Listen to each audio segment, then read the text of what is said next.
10, 9, 8, 7, 6, 5, 4, 3, 2, 1, go.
Hey everybody, welcome to Cryptids and Conspiracies. We had a couple week break there, trying to be more consistent, but we had Wookie who decided that his wife, knickknack selling in Yuma was more important than Cryptids and Conspiracies. And of course, we don't live with him, so and she does the wonderful, you know, sweet lady that she is to put up with him.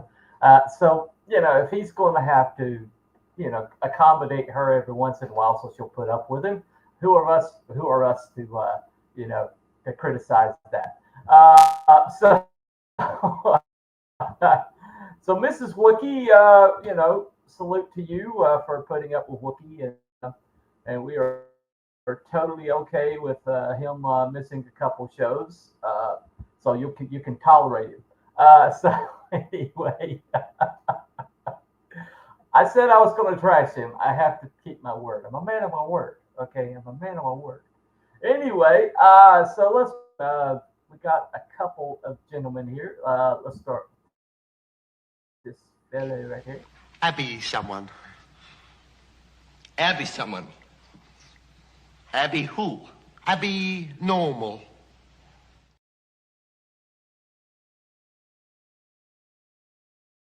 Right? We absolutely Welcome don't to the tolerate show, him. Abby. What do you mean we don't? No, we tolerate. oh, you we don't. tolerate him. Keep him in the basement, huh? Oh, okay. Well, he lives in a trailer, so he doesn't have a basement, but technically. Well, they have a crawl space. Okay. The crawl space. Oh, keep him in. Oh, that makes sense. That does make sense. Kind of like Sloth in the basement of the Goonies, Right. That thing. Yeah. Okay. All right, that makes sense. Anyway. All right, let's. We got one more guy to bring on. Let's bring on this gentleman right here. Remember, if it's not, If it's no Scottish, it's crap! Hello. Good evening, everybody. welcome to the show, Mr. Barab. You know what? I was thinking, if Wookie's wife is kind enough to borrow him just now, and that means that she has to watch him eat instead of us. Oh, well, that's nice of her. Oh, that's nice of her. That's nice of her. Yeah. There isn't a bib big enough. Seriously, she'd be like, yeah, we're going to totally take the piss at you tonight. He looks like the Gordon's rain slicker. probably like one of those big old New England crab bibs or whatever, that take up your whole entire chest. What you've done wrong is You've got the Headless Horseman, what was real title there, but underneath you should have had as a subheading, "Take the piss out of Wookiee."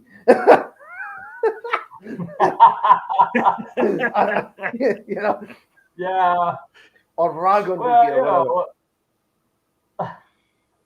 Well, we do that normally. Just True, he's usually true. here to to give it whatever Yeah, but it's kind of funner when he's not here. He doesn't fight back as much. Well, that is true. That is true. It's always. I bet it's his always ears are fun burning when- though. Oh, I Maybe guarantee those he's probably buggers are listening. speaking about me. He's probably listening right now.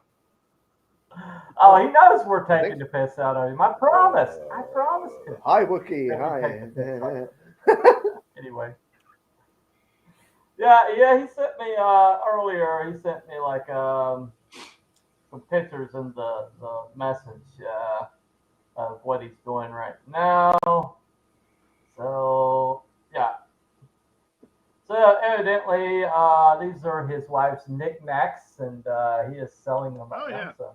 Oh yeah, we saw that in the thing. Get a little craft fair going on there. Yeah. Yeah. So evidently, he somehow hooked up a talented and attractive woman. So how the heck did that happen? I'm thinking there might be some kind of like drugging involved. He's a Wookiee. He clubbed her. Blam! He clubbed her and drug her to his cave, I guess. I don't know. Anyway. All right. Well, y'all have fun in Yuma. We're going to hold down the fort here. Where it's still 90 degrees. The Legend of Sleepy Hollow. What's that? It's still 90 degrees in Yuma. Oh. Ow! Oh wow! Yeah. I guess that's like fall for them, though, right? Because it's a freaking desert. It is. It is a desert. As this man said. Exactly. Hello, not Brian. Not That Brian. never gets old. Never gets old. Never gets old. No. Well, so today, since Wookiee's not going to be here to annoy me, I think I'm going to kind of like choose our little pathway to Halloween, and so this was going to be the cryptid part of it, the Headless Horseman. Next one's going to be a conspiracy part of it, because we're going to talk about the Amityville horror. Ooh. Oh, rough. So that's going to be. Have we not done that? Yeah. Did we not do that? Well, we did Ed and Lorraine Warren, but we didn't. Oh really, yeah, that's what it was. Yeah. We didn't really focus on the Amityville. They were a very small part of the Amityville thing. The whole story is a little. We didn't really cover this whole story. The Amityville, no, and I've not seen the films either. So. Well, the films are completely, totally superfluous to Amityville.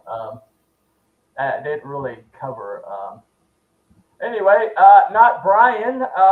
Hey. Well, we've been slagging Wookiee pretty hard. He is a Yuma. Yep. With his lovely wife, trying to convince her that he's husband material. For this weekend and the next weekend. So. Anyway, I would take a mass manipulator to do that. Well, or just groveling, or a lot of groveling. Maybe. This is, Yeah. where my money is. His wife's bullshit meter All right, is really freaking good. Oh, there you go. There you go. So how did she marry him? Golly. Like I said, he clubbed her. The wonders ever cease. Oh, he clubbed her. Oh, okay. All right. Yeah, but every day for as long as they've been married? Come on. You know. Anyway. Well, you know. All right. Okay. Must be some brain damage by now. That's all I'm saying. All right. That's a So Wookiee that's a Wookiee part. Right. So this is the I might as well play this clip. This is the one that might get us struck. So might as well Oh, play this one. get it out the way. Yeah, let's get it Well, out. if we're not getting struck, we're not having fun. Yeah, exactly. You know, there you go. We're not doing my job if we're not getting struck Right. by the stupid automatic system working on this website. Anyway, so this is what we're talking about. This is probably the best modern, probably the best depiction of this in pop culture. So. All right. There you go. I was informed that my mic was not up to stuff. It turns out that StreamYards has selected the wrong mic. So thank you for letting me know. Not Brian. Appreciate it. So I don't know why you guys didn't let me know. That sounds like a chipmunk. Come on, man. Thanks a lot, guys. It's a Well, pretty, we find out let it go for chat. as long as we could. Oh, okay. Well, with friends like you and who needs enemas anyway? That's right. Much better. All right, appreciate it. Take care. The only friends I have are the chat. Anyway, all right. Well, appreciate it, guys. So the reason why that sounded a little chipmunky is because I had to speed it up so copyright wouldn't Right, claim yeah, me. yeah. But yeah, so that basically we're talking about the Legend of Sleepy Hollow. We're talking about the that particular movie with it's Tim Burton, I believe. Yeah. It's a really good movie. It's more of a detective story than it is a horror story, but it has a lot of horror story elements.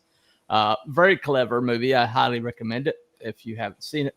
Well, I mean, it's got Palpatine and, in it, so it must be good. Mm-hmm. Palpatine's in it. Thanks, T Bunny. Vast improvement. Yeah. Ray Park, Death Darth Maul played the Headless Horseman. He did. Yeah.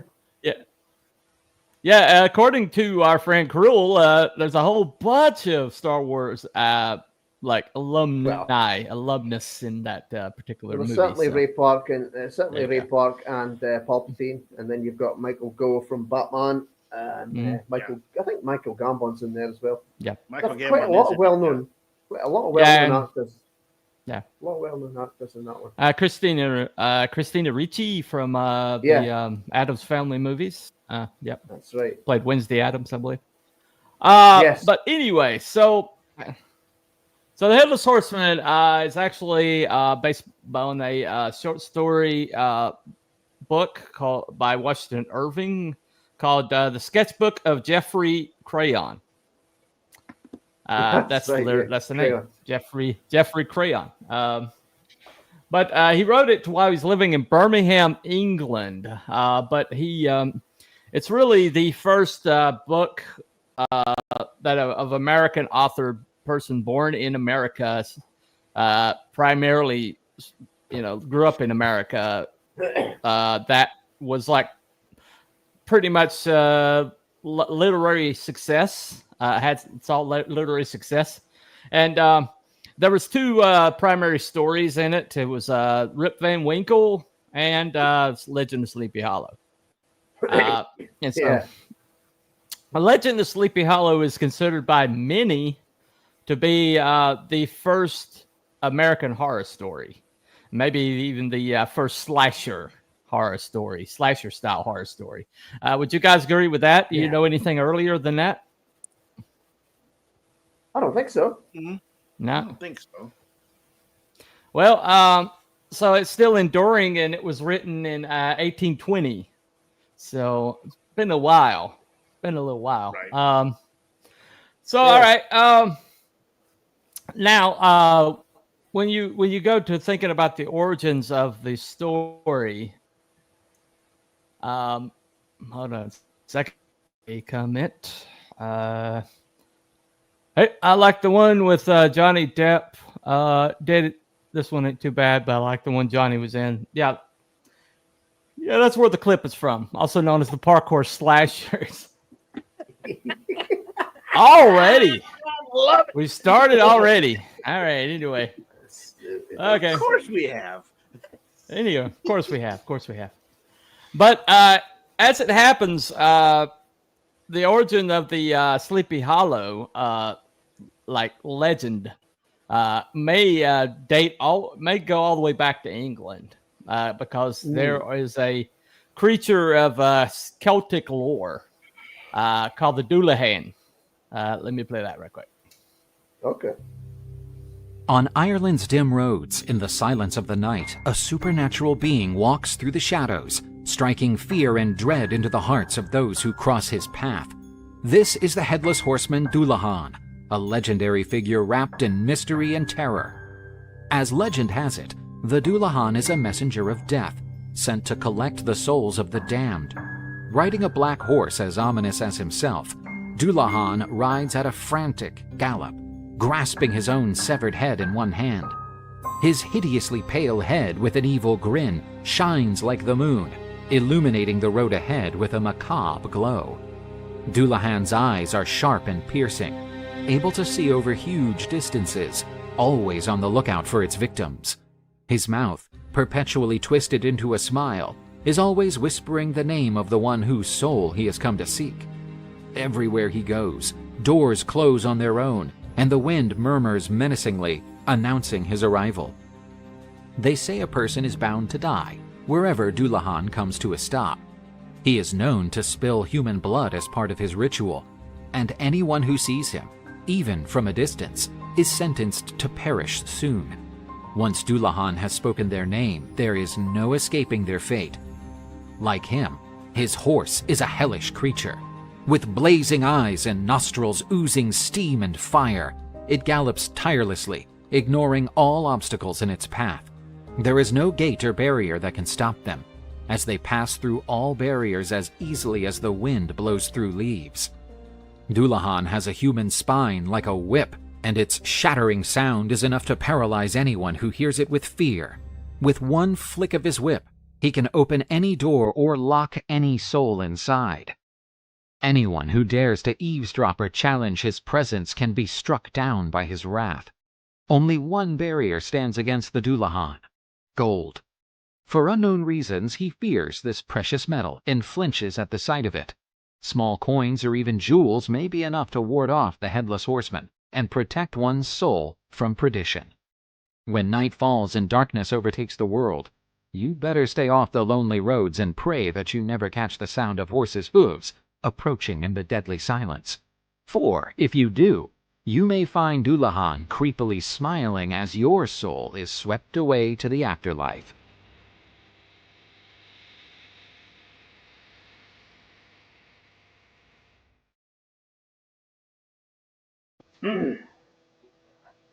Okay. So definitely a lot of crossover between the Legend of the Dullahan and the Legend of Sleepy Hollow. Wouldn't you say? Well, yes, but then again, a Dullahan could be taken out with lots of magical archers and lots of heavy weapons. Oh, I'm sorry. Oh, right. Sorry, I beat Headless I beat the parkour. crap out. I beat the crap out of one of those in Dragon's Dogma 2. I was thinking that name sounded familiar. Dullahan. You're not helping, Abby. Yeah, you're not helping. Anyway. I know. That's what I'm here for. You're not here. You're not here to help. I know. I know. You're not here to help. Anyway. Comic relief. That's what I'm here for.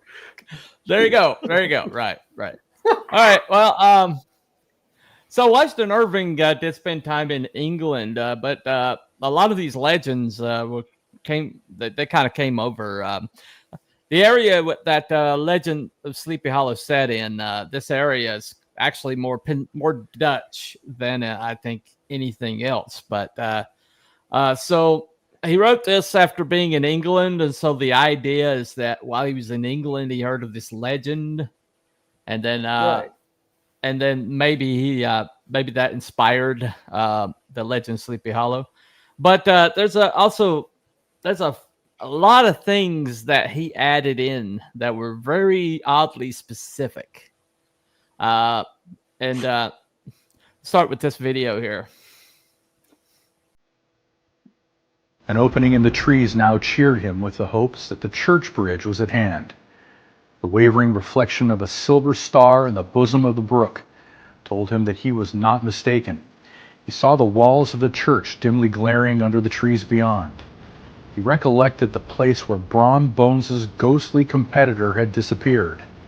If I can but reach that bridge, thought Ichabod, I am safe.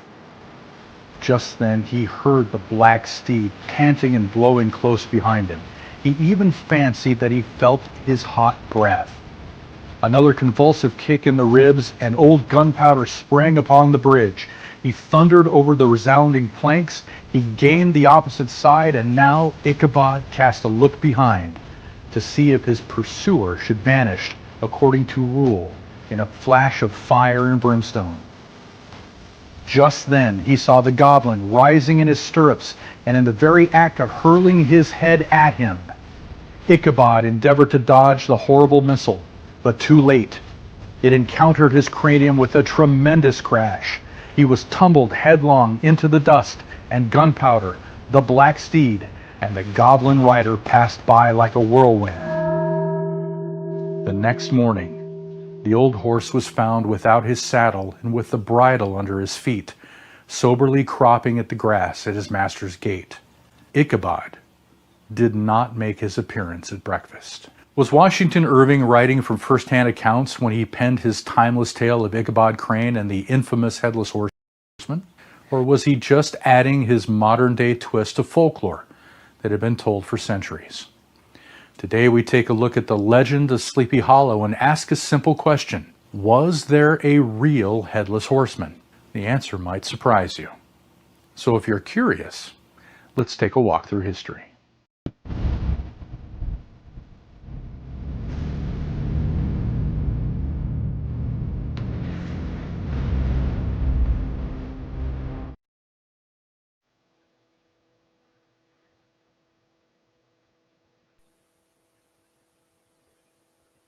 Whoop.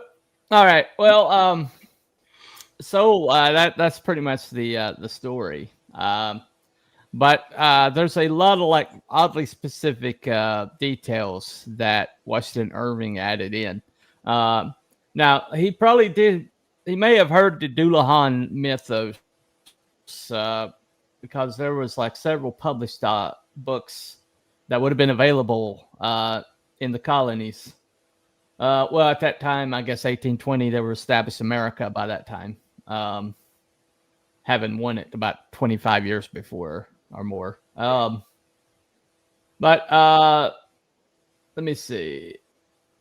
It's called there's a Scots poem called Tam o' Shanter and Gottfried August Bugger's Der Vile Jäger, The Wild Huntsman. And there's a few other ones, but anyway, so he might have heard it from like works of fiction that were available at that time.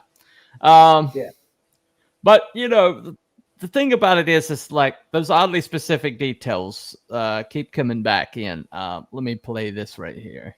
Hold on. The legend of Sleepy Hollow resurfaces every year around Halloween. Washington Irving's 1820 tale of a Headless Horseman is considered one of America's first ghost stories and one of its scariest. The story takes place in the New York village of Sleepy Hollow in Westchester County. In it, lanky schoolmaster Ichabod Crane courts Katrina Van Tassel, a young heiress who is also being pursued by the Dutchman Brom Bones. After being rebuffed by Katrina at a party at the Van Tassel's farm, Ichabod is chased by a headless horseman who hurls his head at the man, throwing Ichabod from his horse, and the schoolmaster vanishes. Certainly a great Halloween classic, but it might surprise you to know that the story, with all its supernatural charm, is grounded in reality. The true story of Sleepy Hollow can be traced to Washington Irving's early years. In 1798, 15-year-old Irving left his native home of New York City to flee a yellow fever outbreak and made his way north to Tarrytown, where his friend James Kirk Paulding lived. As time passed, Irving garnered a respectable reputation as a writer, but there was no real job prospects for him in America, so he left Tarrytown for Birmingham, England. His sister Sarah and her husband Henry Van Wert were already residing. It was there that Irving, plagued by writer's block, was struck with renewed inspiration to write. It seems a conversation with his brother-in-law had awakened in him old memories of his time in the Hudson Valley. As a youngster in Tarrytown, he had been introduced to local ghost stories and lore, so it makes sense that Irving would begin to write about these legends in a collection of shorts called The Sketchbook. Under the pseudonym Jeffrey Crayon, yes, Jeffrey Crayon, Irving wrote 34 essays and short stories in The Sketchbook, which became the first widely read works of American literature in Britain and Europe. In it were two giant literary short stories, Rip Van Winkle and The Legend of Sleepy Hollow. The story has many references to people and places that Irving actually encountered while growing up in Tarrytown. The village of Sleepy Hollow is in fact a real place. It was known as North Tarrytown, sitting just across the Pocatello River from Tarrytown proper. Citizens voted to rename their town as Sleepy Hollow in 1996. But Sleepy Hollow in Irving's story, and indeed the Sleepy Hollow that existed when he wrote it, wasn't a town at all. It was indeed a hollow, which usually comprises of an area much larger than any one village. In this case, you could consider Sleepy Hollow the entire Pocatello River Valley. But it would certainly have had a dirt road or a horse path and a church that sat just beyond a bridge. The original Headless Horseman bridge was a simple wooden span that has long since rotted away and has been rebuilt and reimagined at least 5 different times, finally ending up as the concrete and steel structure one sees today. The old Dutch church and the churchyard are real too. The church, in all its old world charm, was built in 1697 and is the second oldest existing church and the 15th oldest existing building in the state of New York.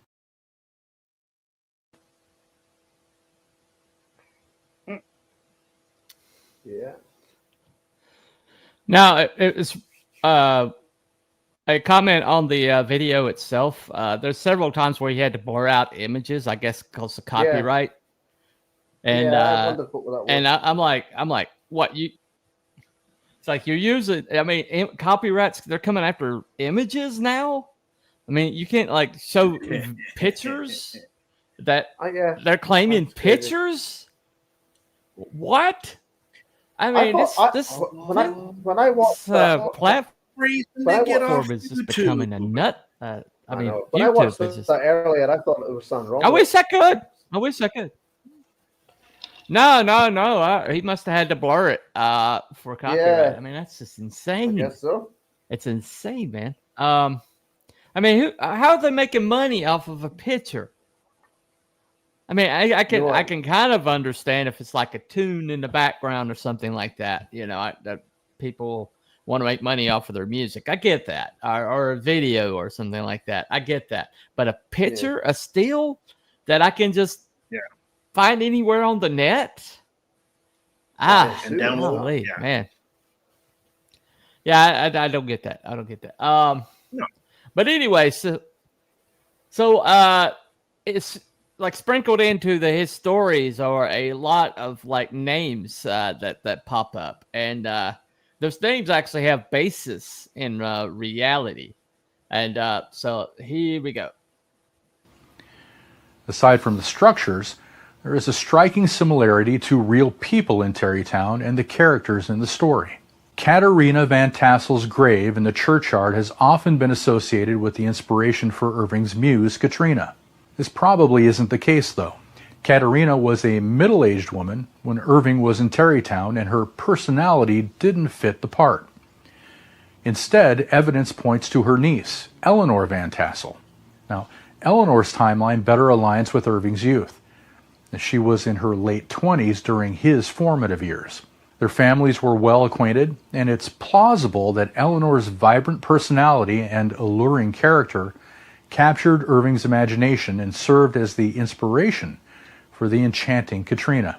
In the creation of the character Brom Van Brunt, also known as Brom Bones, Irving drew inspiration from 2 men, both blacksmiths named Brom. The first, and most notable, was Abram Brom Martling, a heroic war veteran who played a crucial role in organizing Tarrytown's defenses during the Revolution. His most daring adventure involved leading a group of followers on a secret mission to burn down a Tory leader's house in retaliation for the burning of the Van Tassel residence in 1777. Their successful return to the Patriot lines turned them into instant heroes. The second Brom was Abram Van Alstyne. This Brom played a prank on schoolmaster Jesse Merwin, tricking him to propose to his long-suffering fiancée, Jane Van Dyke. Merwin, who lacked confidence and was hesitant to pop the question, found himself pursued by a spectral horseman wrapped in sheets one night after leaving Jane's house. Sound familiar? The prankster's cackling laughter revealed his identity, and the prank had the desired effect on Merwin.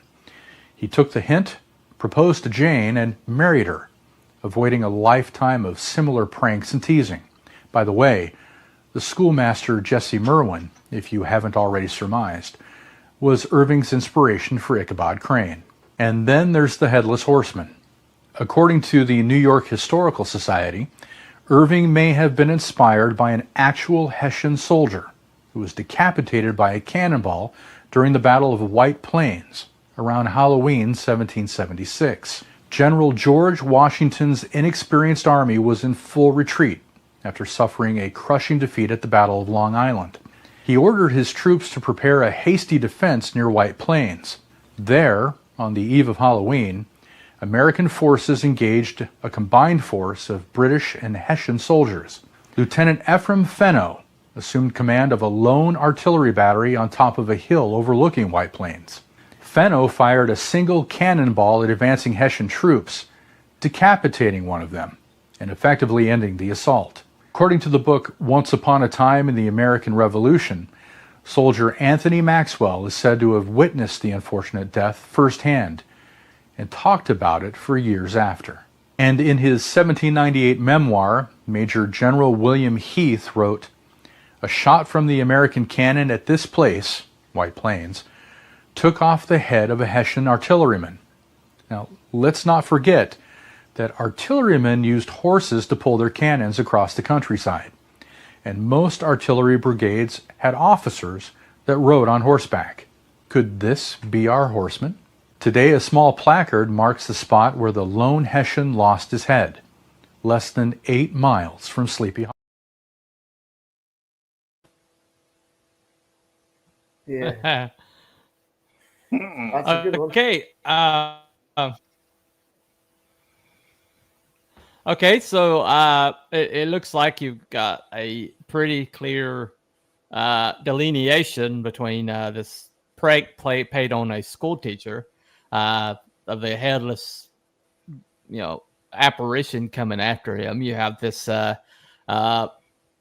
like mythology of the Doulahan, which is pretty much, I guess, people knew lore a lot better back then because for us it's lore, but for them, superstition, they're all pretty superstitious. And and so you had that, you had the Doulahan, you had the trick played on the schoolmaster, and then you had this gruesome story of a man losing his head on the battlefield. 8 miles away from where this Dutch church graveyard where the body was placed. And so, I mean, there does seem to be some pretty direct lines here. I don't think I'm going too far and saying that there seems to be a pretty clear, formula that would have produced this story. What do you guys think? It certainly seems that way. Yeah. And I watched that video earlier on, so that was pretty interesting. I like the idea that they also honored the dead because the Fan Tassels, I think, had a link to the Hessians or something like that, and they actually one of them rescued a child or something, so they honored the dead and the headless guy in case it was him that had done that. So that was nice. Yeah. Well, I mean, there's a lot of times where one of my favorite things to do is when I read a story and I find that the author, Stephen King, for all of his foibles, does a good job of writing his kind of like giving his process as to how he came up with ideas for certain stories.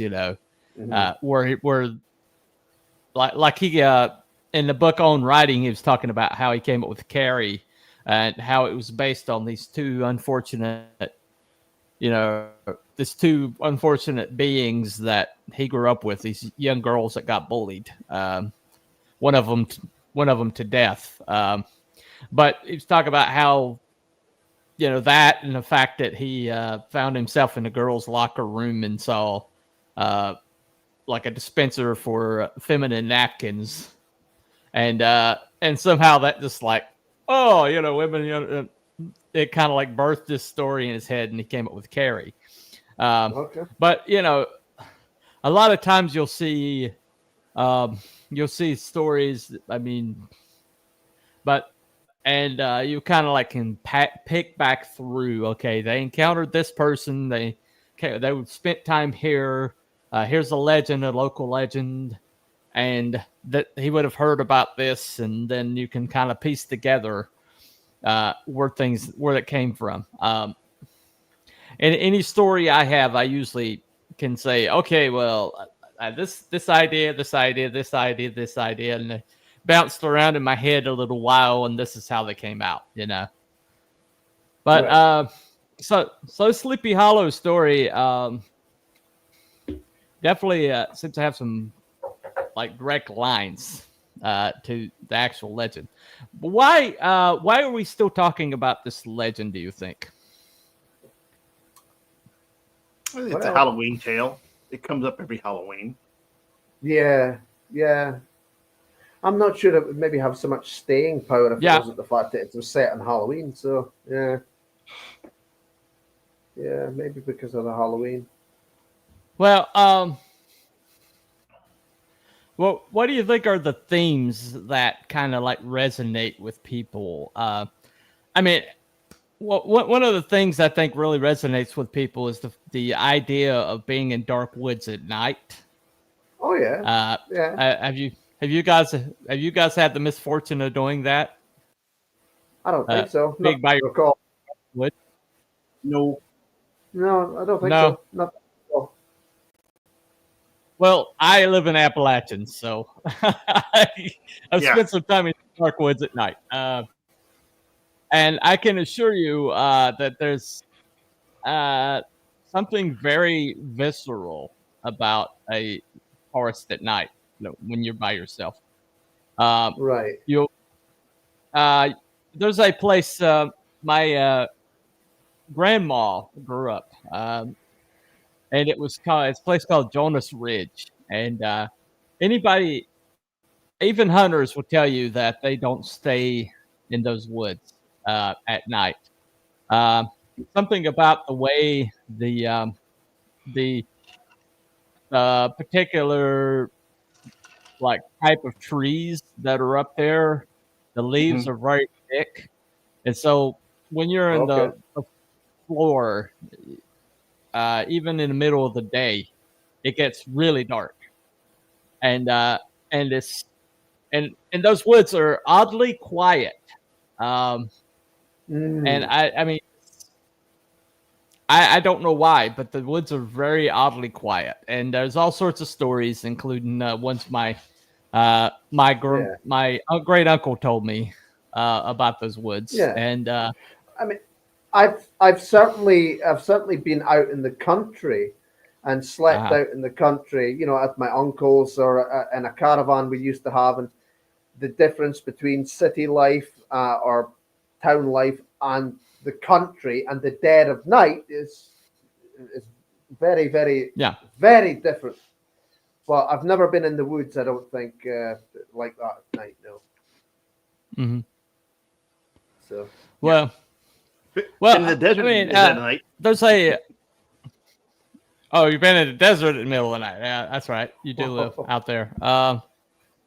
I guess the desert is probably pretty quiet at the middle of the night. He's way out there. Quiet and flat. Quiet and flat, yeah. Well, the thing about think about, I think the story is the fact that, yeah, I think it's kind of like the same thing that appeals in all slasher movies.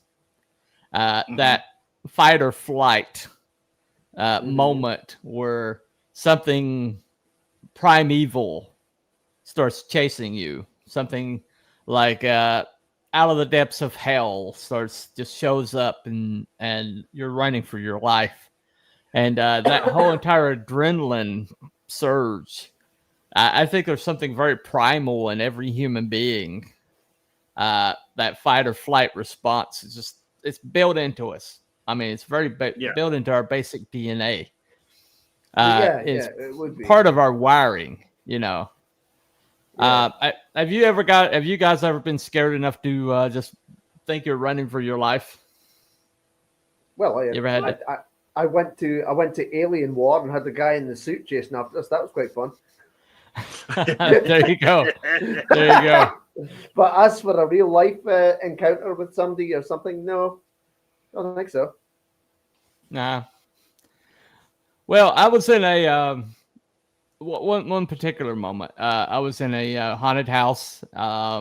It's like a local Church of God. There was a haunted house in the basement or whatever, and there was this one room where there's like leaves all over the floor. And there's like gravestones or whatever. And we were in there. It was cheesy as hell, but I was a kid. Okay. And the guy like gives his dialogue or whatever. I can't even remember it. But suddenly these people just start coming out of the leaves. And they evidently I mean, there's some really scary crap in that haunted house. They evidently had so many people like terrified that they decided to give a halfway point, because this guy like stuck his head out in the hallway and he's like, "Come this way if you're too scared to continue." I ran over that guy. I mean, I literally ran right into him. I tried to get out that damn door. I mean, I went from here to there. I don't remember how I got there, but I just ran all over him, man. He came up to me later. He's like, "You okay?" I was like, "Yeah." He's like, "You hit me pretty hard." I was like, "Sorry." You said that I could get out. No, I got out, you know. But yeah, that part. I mean, that part of us that just says, you know, that thing's gonna kill me. I need to go. I need to go now. And because it supercharges your everything. It supercharges your systems. You run faster than you ever thought possible. You do feats of strength you never thought. Your brain ordinarily would say you can't do that, but now it's like, I don't care if you can do it or not. We got to do it, you know, and kind of overrides all your adrenaline, right? I mean, I was listening to some of the things that Audie Murphy did in War. And he was talking kind of like we're talking about it later, and they're kind of like, "How the heck did you do that?" I mean, that's superhuman. How did you do that? And he's kind of like, "Well, they were shooting at me." Yeah, How to do it? Yeah. There wasn't a lot of thought going on. I was being shot at. You know? Yeah. It turns out that when you shoot at Audie Murphy, he turns into a super soldier, evidently. That makes, you know. Anyway, look him up. It's incredible. 5'5", about 120 some pounds, soaking wet, and he murdered at one point 50 Germans by himself at one particular moment in time. That won him the Medal of Honor. 50 Germans, one guy. Look it up. I can't do it justice. Fat Electrician just did a great video on him. Just look him up. But that whole thing, you know, I mean, the cartoon's really good about oh gosh, what we got here? This is good stuff. This is good stuff. The headless park horseman. How you doing? Yeah, rides again. Okay. Yeah, there you go. Anyway, was he a cook? Audie Murphy? No, he was not a cook. He cooked some Germans, but he was not a cook. No. Anyway, but I think that that particular, I mean, you got the legend that kind of came up through the Celtics about the being that rides in the middle of the nights. And yeah. Hey, Mrs. Good Stuff. Good to see you. The Doulahan. But the Doulahan, yeah. And so yeah, just magical arrows. There you go. Magical arrows, fire, ice, lightning. There you go. Takes care of it easy. Oh, that's with Mr. Good Stuff, of course. The parkour is headless. Wait, she doesn't give head or doesn't have a head. I'm confused. Yeah. I'm not going to address that one. I'm just not going to address that one. Anyway. But, the Doulahan, I mean, the whole idea of the black coach or the people that are like coming for those who are marked for death. I think it's kind of like a way to make a lore about the encroachment of your mortality in a way. Well, it's kind of like the Grim Reaper, isn't it? But I mean, it's kind of like the Grim Reaper in a sense as well. You're done if you come across the Grim Reaper. So there you go. Yeah, you ever watch Darby O'Gill and the Little People? If I'm not being offensive, I don't think so. No, you haven't. Great movie. Okay. Cruel, you need to watch it. It has Sean Connery's first on-screen role, but beyond that, it's yeah. What's the name? Young Connery. Yes. Darby O'Gill and the Little People. It's a Disney movie, but it has a lot of Irish lore about leprechauns and stuff in it. It's actually shot. It was actually shot in Ireland, so right. That helps. And it used a lot of Irish actors and stuff like that. But it was a really good movie, especially at the end of it. Probably the best depiction of the Dark Coach, which is what I'm thinking of. But there's incredible depiction of the Dark Coach. I don't know how they did it. There's a making of documentary I need to watch that they put out about it. But it's definitely very ambitious for its time. Had a banshee in it, had the Dark Coach, had leprechauns and Irish lore. Surprised you haven't seen it, but you need to. I don't think so. But anyway, I saw that in grade school, of all places. Yeah, a grade school? Seriously, that movie? Yeah, they showed it in class in grade school. That gave me freaking nightmares. Are you kidding me? Holy crap! Okay, hold on. So the parkour did a horse. No. There is no parkour in the story.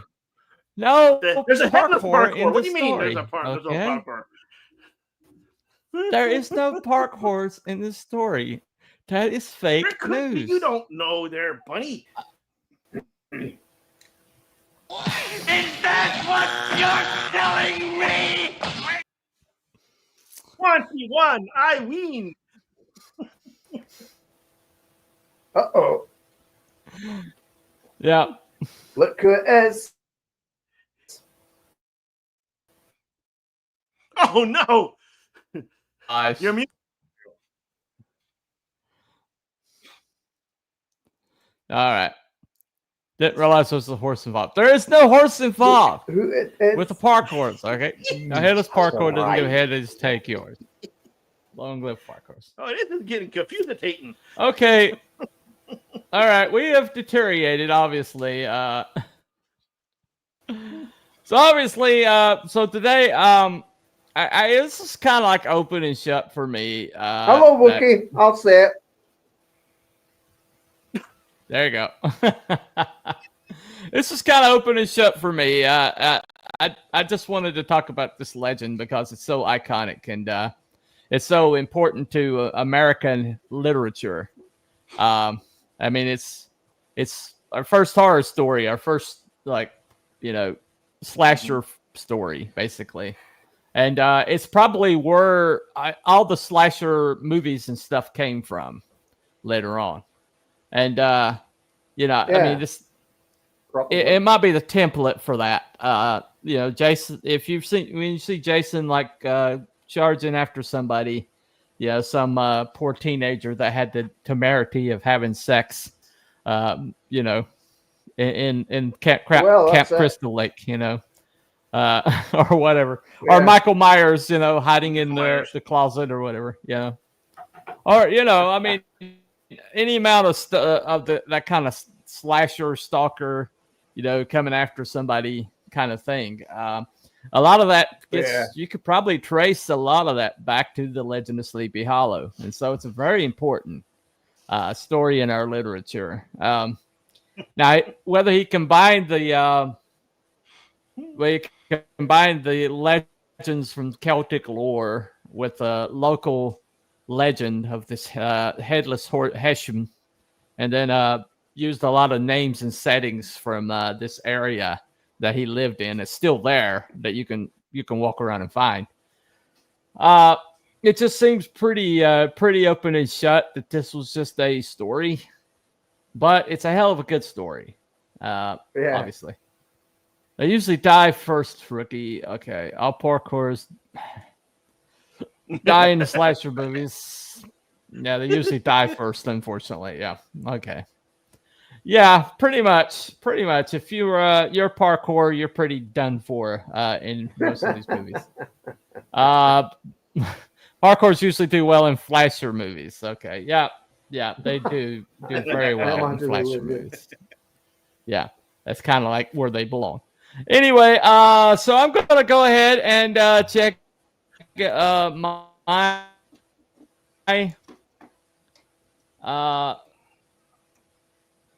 okay, close. All right, go check my So I have 5 votes. I've got 40% confirmed and 60%. So that would be 3 votes to 2. So 2 votes in the middle, and 3 votes for confirmed. Ending the poll right now. So I'm not really entirely sure how to take that. So we've got 3 people that think it's confirmed that it's real, and then 2 people who think it's in the middle. I would think this was a straight debunked for me. So I'm a little mystified as to what they think is confirmed. But anyway, so it's a debunked for me. That the Headless Horseman wasn't real. It's just a very important story. So what do you think, Cruel? Yeah, I think it was a story. I think it was inspired by other legends and some of the aspects of his real life. So yeah, I mean, I'm not going to say the Doulahan isn't real, but that's a completely different subject. But yeah, this one, I think it was a story. So. Okay, all right. Okay, I gotta bring this comment up. If as soon as StreamYard lets me. Audit the count. It was this too many voting machine. I guess so. I don't think so. All right. Okay, Abby. So we've got 2 debunks here. What do you think, man? I think this is just merely, like you said, a nice horror story tale. I think it's debunked. Mm-hmm. I just think it was a great, thing of just somebody's creative idea to tell a ghost story and get it published. Mm-hmm. And I think that's all it is. He took certain aspects around the area, made it real, made it sound real, but it's a story. It's a really great like reinterpretation of like a legend and then extrapolating it onto a local story of a headless Hessian, and then using a lot of characters from his world in that time. Plus using probably the prank as the idea. I mean, I really think that there's a very clear delineation there. But evidently we got 3 confirmed and 3 debunked. Memory cards were switched. You're not helping. You're not helping, Wookie. Well, that's it. I mean, so okay, is there any evidence? Is there any evidence out there to suggest that it's real? They stuffed the ballots. Well, anyway, so we have like 2 in the middle. Yeah, seriously. So we had a midnight drop somewhere. So we got 3 debunked from us, and 3 from the chat that say confirmed, and 2 in the middle. So I'm gonna go ahead and declare a tie goes to the panel. So, hate on me all you want, but we're gonna say debunked. So there you go. Notice that that was one thing about the movie, though. Mm-hmm. Go ahead. No, what Wookie was saying, one thing about the movie, Christopher Walken's in the movie, he doesn't have any lines at all. Right, but no. He still has every line. Goes, that's about it. He snarls and growls, and that's it. Now, if he could have snarled and growled as Christopher Walken, that'd have been funny.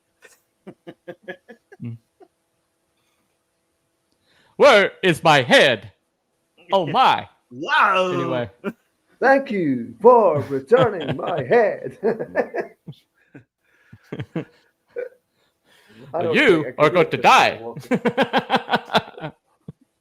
I can't really. Who can? Anyway, I can't. Really so tie goes to the tie goes to the panel. So we're going to say debunked. Anyway, so we're just going to go ahead and say debunked. Yeah. So you can hate on us all you want in the chat or in the comments. That's fine. But today is everywhere, Bunny. Yeah, hate us.